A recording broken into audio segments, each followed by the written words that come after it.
आप तमाम लोग जानते हैं कि देश के सदन में यानी कि पार्लियामेंट के अंदर देश के एक नेता जो काफी चर्चे में रहते हैं एआईएमआईएम के सदर असदुद्दीन ओवैसी ने शपथ ग्रहण के दौरान शपथ लेने के बाद उन्होंने एक नारा लगाया था।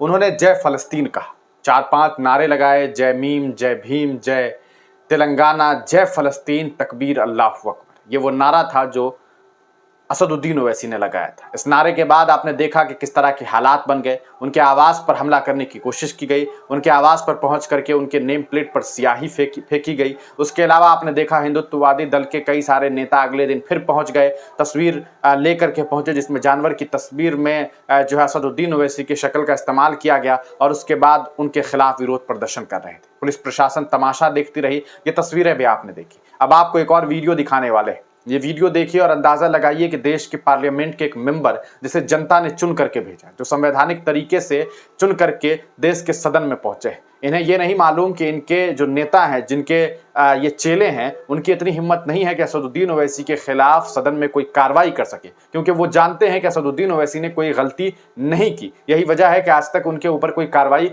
हुई ही नहीं। लेकिन इसके बावजूद ये लोग जो हैं वो भगवा लिबास पहन करके असदुद्दीन ओवैसी के खिलाफ ऐसी ऐसी बातें कर रहे हैं जिसे सुनने के बाद आपको अंदाजा होगा कि ओवैसी के जान को कितना खतरा हो सकता है। जी हाँ, उनकी जान को कितना खतरा हो सकता है, क्योंकि उन्हें एक सांप की तरह दिखाने की कोशिश और बताने की कोशिश की जा रही है और फिर सांप के फन को कुचलने की बात की जा रही है।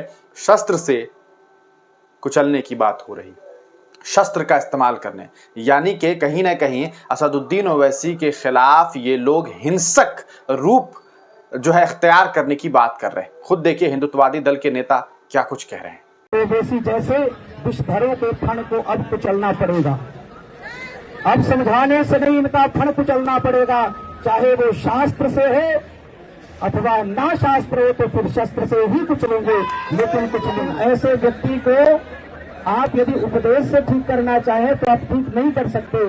ठीक उसी प्रकार से जैसे किसी सर्प को आप दूध पिलाइए कि उसका विष कम हो जाए, लेकिन सर्प को जितना विष पिलाएंगे उतना ही उसके विष का वर्धन होगा। ये जो विष उगल रहे हैं, ये जो विष वमन कर रहे हैं ओवैसी जैसे फिलिस्तीन के जो प्रेमी बने बैठे हैं, वो केवल इसलिए बैठे हैं क्योंकि हम सहिष्णु हैं। ऐसे ओवैसी जैसे देशद्रोहियों को तो वही फिलिस्तीन भेज देना चाहिए अथवा उन्हें पाकिस्तान भेज देना चाहिए।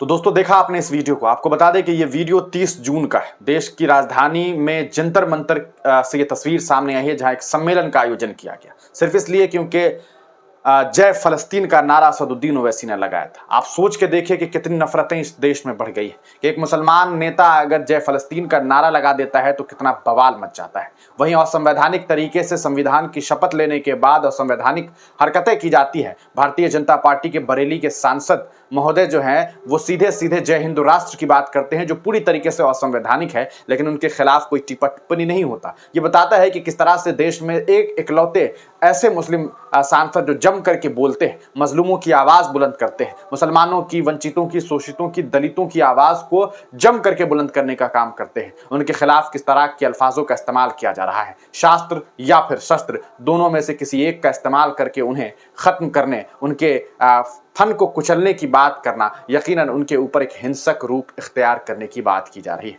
आप तमाम लोग इस पूरे प्रकरण पर क्या कुछ सोचते हैं, अपनी राय कमेंट सेक्शन में जरूर दीजिएगा।